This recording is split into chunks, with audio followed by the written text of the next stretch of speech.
Hello friends, Priyanka Rajasthan रसोई में मैं आपका स्वागत करती हूँ आज की रेसिपी के साथ। तो मैं आज आप लोग के लिए लेके आई हूँ आलू और बेसन की सब्जी बनाने का एकदम अनोखा तरीका। तो फ्रेंड्स, अगर आपके घर में कोई हरी सब्जी ना हो और फिर आपको समझ में ना आ रहा हो कि क्या सब्जी बनाए, तो आप इस तरीके से आलू और बेसन की बहुत ही स्वादिष्ट सी सब्जी बना करके ट्राई कर सकते हैं। आपको ये बहुत ही ज़्यादा पसंद आएगी और बहुत ही झटपट से ये बन करके तैयार हो जाती है। तो चलिए फ्रेंड्स, आज की इस बहुत ही स्वादिष्ट सी आलू और बेसन की सब्जी की रेसिपी को हम शुरू करते हैं। तो फ्रेंड्स, सब्जी बनाने के लिए मैंने यहाँ पे सबसे पहले लिए हैं 2 कच्चे आलू, जिनका मैंने छिलका निकाल करके इस तरीके से पानी में डाल दिया था। तो अब हम यहाँ पे आलूओं को इस तरीके से बड़े बड़े टुकड़ों में काट लेंगे।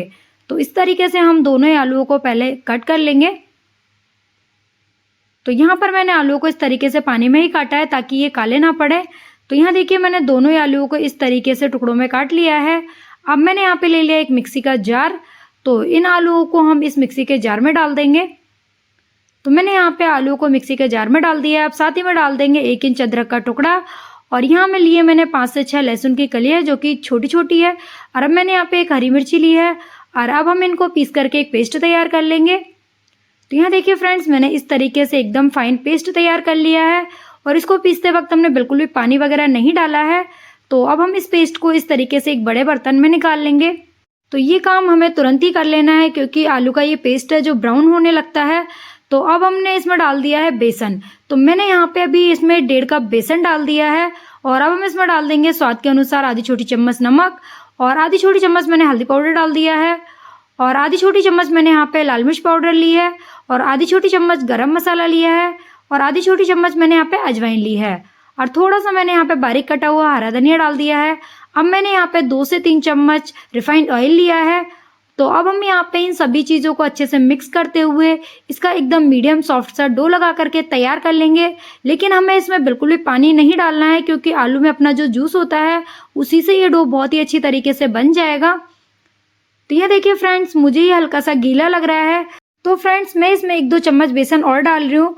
तो फ्रेंड्स, यहाँ पे बेसन की मात्रा आलू के जूस पे डिपेंड करेगी, यानी कि जो आलू को हम पीसते वक्त उसमें जूस निकलता है।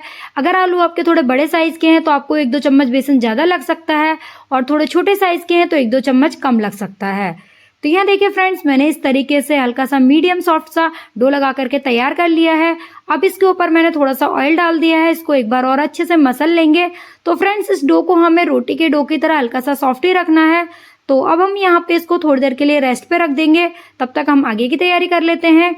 तो गैस पे मैंने कढ़ाई में पहले ही ऑयल गर्म होने के लिए रख दिया था। तो मैंने यहाँ पे सरसों का ऑयल लिया है, जिसको मैंने अच्छे से गर्म कर लिया है। अब मैं इसमें कुछ खड़े मसाले डाल रही हूँ, जिसमें जीरा है और 4 लौंग है, 2 सूखी लाल मिर्च और 2 तेजपत्ता है। तो यहाँ पर ये चीज़ें अच्छे से चटक गई है। उसके बाद मैंने यहाँ पे 2 मीडियम साइज के बारीक कटे हुए प्याज डाल दिए हैं। तो यहाँ पर प्याज को हमें हल्का सा गोल्डन ब्राउन होने तक फ्राई करना है। तो हमें यहाँ पे गैस की फ्लेम को लो टू मीडियम कर देना और प्याज को फ्राई होने देना है। तब तक हम आगे की तैयारी कर लेते हैं। तो मैंने यहाँ पे मिक्सी का जार ले लिया, उसमें मैंने डाल रही हूँ यहाँ पे 2 मीडियम साइज के टमाटर। तो यहाँ पे मैंने अच्छे लाल पके हुए टमाटर लिए हैं। अब इसमें डाल देंगे हम 1 इंच अदरक का टुकड़ा, और साथ ही में डाल देंगे 6 से 7 लहसुन की कलियां। तो अब इसमें डालेंगे हम यहाँ पे 2 हरी मिर्ची। तो अगर आप लहसुन नहीं खाते हैं तो लहसुन को स्किप भी कर सकते हैं। अब मैंने यहाँ पे थोड़ी सी धनिया की पत्तियां डाल दी है। तो मैंने यहाँ पे इनको पीस करके एक पेस्ट तैयार कर लिया है, और यहाँ हमारे प्याज भी अच्छे से फ्राई हो गए हैं। इनका कलर भी हल्का सा चेंज हो गया है, यानी कि हल्के से गोल्डन ब्राउन हो गए हैं। तो यानी कि प्याज अच्छे से फ्राई हो गए हैं। तो अब हमने जो अभी टमाटर का पेस्ट बनाया था उसको डाल देंगे। तो यहाँ मैंने टमाटर के पेस्ट को डाल दिया है। तो एक बार हम इसको अच्छे से टमाटर को प्याज के साथ मिक्स कर देंगे, और गैस की फ्लेम को हमें यहाँ पे लो टू मीडियम ही रखना है। तो यहाँ मैंने इसको अच्छे से मिक्स कर दिया है, और अब हम इसमें कुछ मसाले डालेंगे। तो मैं यहाँ इसमें डाल रही हूँ स्वाद के अनुसार आधी छोटी चम्मच नमक। तो नमक आप अपने स्वाद के अनुसार डाल सकते हैं, और आधी छोटी चम्मच लाल मिर्च पाउडर डाल दी है, और आधी छोटी चम्मच हल्दी पाउडर डाल दी है, और 1 छोटा चम्मच मैंने यहाँ पे धनिया पाउडर डाला है, और लास्ट में मैंने आधी छोटी चम्मच इसमें कश्मीरी लाल मिर्च पाउडर डाली है, जो कि सब्जी को अच्छा कलर देती है, लेकिन तीखी नहीं होती है। अगर आपके पास हो तो डाल सकते हैं, नहीं हो तो पूरी तरीके से ऑप्शनल है। तो यहाँ पर मैंने मसालों को अच्छे से इसमें मिक्स कर दिया है। अब गैस की फ्लेम को हम लो टू मीडियम कर देंगे, और इसको ढक करके 4 से 5 मिनट अच्छे से पकने देंगे। तो जब तक हम आगे की तैयारी कर लेते हैं। तो यहाँ हमारा बेसन का डो भी अच्छे से सॉफ्ट हो गया है, इसको एक बार अच्छे से मसल लिया है। तो अब हम यहाँ पे इसकी लोइयाँ तोड़ लेंगे। तो जिस तरीके से हम रोटी के लिए लोई बनाते हैं उससे हल्की सी बड़ी लोई बनाना है। तो यहाँ मैंने इस तरीके से 3 हिस्से कर लिए हैं। अब हम यहाँ पे इसकी लोई तैयार कर लेंगे। तो इस तरीके से हम यहाँ पे तीनों ही लोई को पहले तैयार कर लेंगे। तो फ्रेंड्स, इस सब्जी को बनाना बहुत आसान है और ये बहुत ही कम सामानों के साथ झटपट से बन करके तैयार हो जाती है। तो अब हम यहाँ पे एक लोई ले लेंगे और मैंने यहाँ पे बेलने के लिए इस तरीके का एक बोर्ड ले लिया है। आप यहाँ पे बड़े साइज की कोई थाली वगैरह कुछ भी ले सकते हैं। इस पे हल्का सा मैंने ऑयल लगा लिया है ताकि ये बेलते वक्त बिल्कुल भी ना चिपके। और अब हम यहाँ पे इस तरीके से इसको बेल लेंगे। लेकिन फ्रेंड्स, इसको हमें एकदम गोल नहीं बेलना है, हल्का सा चौकोर शेप में बेलना है ताकि जब हम इसको काटें तो हमें काटने में आसानी हो। तो इस तरीके से हम इसको बेल लेंगे।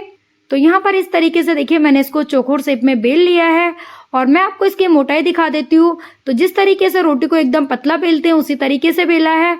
तो अब हम यहाँ पे चाकू से इसकी इस तरीके से लंबी साइज में कटिंग करेंगे। तो इस तरीके से हम यहाँ पे इसकी पट्टियाँ काट करके तैयार कर लेंगे। तो इस तरीके से मैंने यहाँ पे इसको कट कर लिया है।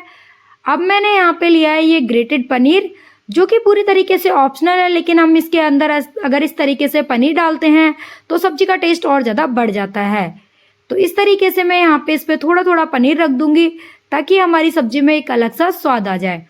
तो बस इस तरीके से मैं यहाँ पे सारी में ही थोड़ा थोड़ा पनीर रख दूंगी। तो मैंने यहाँ पे इस तरीके से थोड़ा थोड़ा ही पनीर रखा है, बहुत ज़्यादा नहीं रखा है, बस इससे थोड़ा सा हमारी सब्जी का टेस्ट बढ़ जाता है। लेकिन अगर आपके पास नहीं है तो आप बिना पनीर के भी इसे बना सकते हैं। तो अब हम यहाँ पे इस तरीके से इसको उठाते हुए रोल करेंगे। तो बस इस तरीके से बहुत ही आराम से रोल हो जाता है। और हमने जिस बोर्ड पर इसको बेला है उस पर हल्का सा ऑयल लगा लिया है, तो ये बहुत ही आराम से रोल हो जाता है, बिल्कुल भी चिपकता नहीं है। तो इस तरीके से हमें इसको अच्छे से रोल कर लेना है। जिस तरीके से हम खांडवी बनाते हैं बस सेम उसी तरीके से हमें इसको रोल करना है। तो यहाँ पर देखिए इस तरीके से हमें इसके रोल बना करके तैयार करना है। तो इसी तरीके से हम बाकी के रोल को भी फटाफट से बना करके तैयार कर लेंगे। तो फ्रेंड्स, अभी बारिश का मौसम है और बारिश के मौसम में मार्केट में वैसे भी अच्छी सब्जियां नहीं मिलती है। सर्दियों में तो फिर भी काफ़ी अलग अलग तरह की सब्जियां मार्केट में मिल जाती है। तो हमारी रोज़ की टेंशन यही लगी रहती है कि क्या सब्जी बनाएं। तो अगर आप इस तरीके से अलग अलग तरीके से सब्जियां बनाएंगे तो आपके घर में बच्चे और बड़े सभी बहुत ही शौक से खाएंगे, क्योंकि बच्चों को तो वैसे भी मार्केट में जो लौकी, कद्दू वगैरह सब्जियां मिलती है वो बिल्कुल पसंद नहीं होती है। लेकिन आप उन्हें अगर इस तरीके की सब्जियां बना करके खिलाएंगे तो आपके बच्चे बहुत ही शौक से खाएंगे और हफ्ते में आपसे 2 बार इस तरीके से ये सब्जियां बनवाएंगे। तो यहाँ देखिए फ्रेंड्स, मैंने इसी तरीके से सारे ही रोल को फटाफट से बना करके तैयार कर लिया है। और इसके अंदर जो हमने पनीर स्टफ़ किया है इससे सब्जी का टेस्ट और ज़्यादा बढ़ जाता है। तो यहाँ पर मैंने इसको अच्छे से रोल कर लिया है। तो इस तरीके से हल्का सा रोल करने से बहुत ही अच्छे से चिपक जाता है। तो यहाँ देखिए सारे रोल बन करके बिल्कुल तैयार है। तो फ्रेंड्स, आप चाहे तो इन रोल को डीप फ्राई कर सकते हैं, लेकिन आज हमारी सब्जी ज़्यादा ऑयली ना बने उसके लिए मैं यहाँ इनको स्टीम करूँगी। तो पहले हम मसाले को चेक कर लेते हैं। तो मसाला यहाँ पे बहुत ही अच्छे से पक गया है, मसाले ने अच्छे से तेल छोड़ दिया है, यानी कि मसाला अच्छे से पक गया है। तो फ्रेंड्स, हम जितने अच्छे से मसाले को पकाते हैं सब्जी उतनी ज़्यादा टेस्टी बनती है। तो यहाँ मैंने मसाले को अच्छे से चला दिया है। अब मैं इसमें डाल रही हूँ आधा गिलास पानी। तो यहाँ पर पानी को अच्छे से हम एक बार मसाले में मिक्स कर देंगे। तो यहाँ मैंने अच्छे से पानी को मिक्स कर दिया है। अब मैंने यहाँ पे लिए इस तरीके की एक स्टील की छन्नी, क्योंकि हम रोल को स्टीम करेंगे। तो मैंने यहाँ पे छन्नी को कढ़ाई पर इस तरीके से रख दिया है। तो आपके पास जो भी कोई छन्नी हो जो आपकी कढ़ाई पर अच्छे से फिट बैठ जाए वो छन्नी ले लेनी है। और मैंने यहाँ पे सारे रोल को इस तरीके से रख दिया है। और अब हम यहाँ पे इनको कवर करके 6 से 7 मिनट के लिए लो टू मीडियम फ्लेम पर स्टीम कर लेंगे। तो यहाँ देखिए फ्रेंड्स, इनको स्टीम होते हुए 6 से 7 मिनट हो गए हैं और ये अच्छे से स्टीम हो गए हैं और पहले से हल्के से फूल भी गए हैं। तो अब हम यहाँ पे छन्नी को इस तरीके से आराम से हटा लेंगे। तो यहाँ देखिए हमारा मसाला और अच्छे से पक गया है। जो हमने आधा गिलास पानी डाला था वो पूरी तरीके से ख़त्म हो गया है। तो इस तरीके से देखिए हमने मसाले को एक बार चला दिया है। तो अब मैं इसमें डाल रही हूँ ग्रेवी के लिए पानी, क्योंकि आज हम यहाँ पे रसेदार ग्रेवी वाली सब्जी बना रहे हैं। तो मैंने 1 गिलास इसमें पानी डाल दिया है। तो पानी आप अपने हिसाब से थोड़ा बहुत कम ज़्यादा कर सकते हैं, जिस हिसाब से आपको ग्रेवी पसंद है। तो अब हम यहाँ पे इसमें अच्छा सा उबाल आने देंगे। तो यहाँ देखिए मैंने रोल को इस तरीके से प्लेट में निकाल लिया है और रोल यहाँ पे अच्छे से ठंडे हो गए हैं। तो ये बहुत ही अच्छे से अंदर तक स्टीम हो गए हैं। तो अब मैं यहाँ पे इस तरीके से आप इनको कट भी कर सकते हैं। अगर आपको जो रोल बड़ा लग रहा है तो आप चाहे तो चाकू से काट करके इस तरीके से 2 पीस कर सकते हैं। तो यहाँ पर ये अंदर तक बहुत ही अच्छे से स्टीम हुए हैं और काटने से पता चल रहा है कितने सॉफ्ट बने हैं।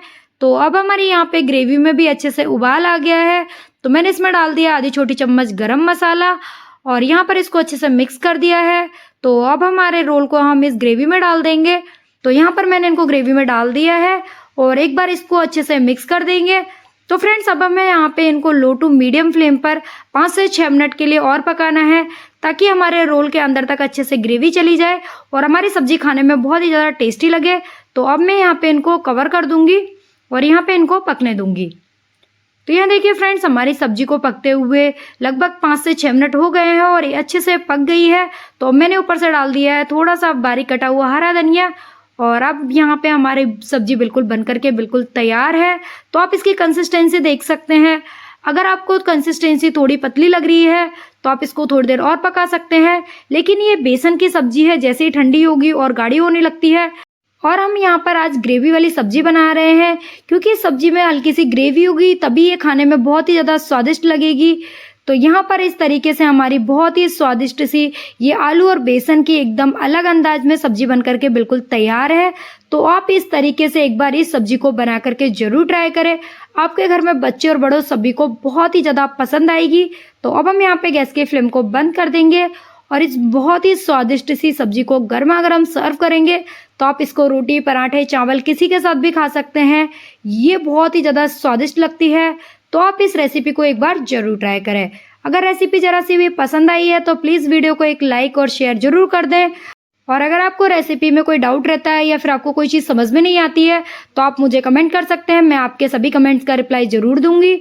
तो फ्रेंड्स, अब मेरी आपसे एक और रिक्वेस्ट है, अगर आपने अभी तक चैनल को सब्सक्राइब नहीं किया है या फिर आप चैनल पर पहली बार नए आए हैं तो प्लीज़ चैनल को ज़रूर सब्सक्राइब कर लें और साथ में बेल आइकन दबाना बिल्कुल ना भूलें, जिससे कि आगे आने वाली सभी ऐसी टेस्टी और आसान रेसिपीज़ आपको मिल सके। तो चलिए फ्रेंड्स, फिर मिलती हूँ आप सबसे एक और अच्छी नई आसान रेसिपी के साथ। आज के लिए थैंक यू एंड बाय।